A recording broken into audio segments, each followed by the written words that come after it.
quand on m'a proposé de devenir ministre de l'écologie, je n'avais pas postulé pour être ministre de l'écologie.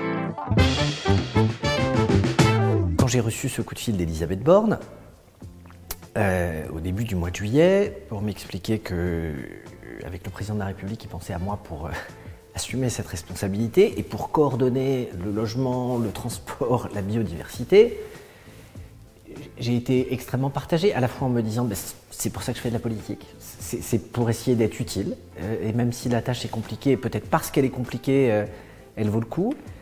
Et puis dans le même temps, ce vertige devant tous ces sujets qui sont si nombreux et qui en plus, c'est ça qui est encore plus compliqué, nécessitent d'agir ici et de trouver des relais sur le plan international et mondial. J'en ai parlé à ma femme, parce que c'est un petit changement de vie quand même.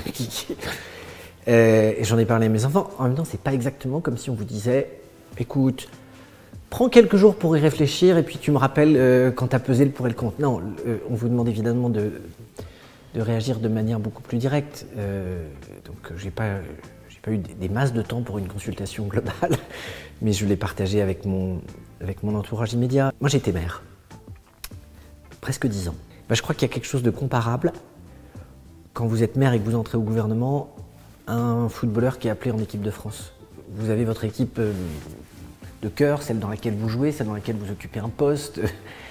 Et puis à un moment, on vous demande d'aller en équipe de France. Vous savez que ça ne va pas durer, que c'est pas pour toute la vie. Mais que vous avez l'opportunité de rendre à votre pays un peu de ce qu'il vous a donné. C'est ce même état d'esprit, celui de me dire que c'était un service pour une durée donnée dans lequel je m'engageais et qu'il n'y avait pas beaucoup de causes, à vrai dire, plus nobles ou légitimant autant les sacrifices personnels qu'un tel job peut représenter. On dit que ce ministère, c'est le ministère de l'impossible. Vous avez contre vous tous ceux qui vous expliquent que vous en faites pas assez, puis vous avez tous ceux qui vous expliquent que vous en faites trop.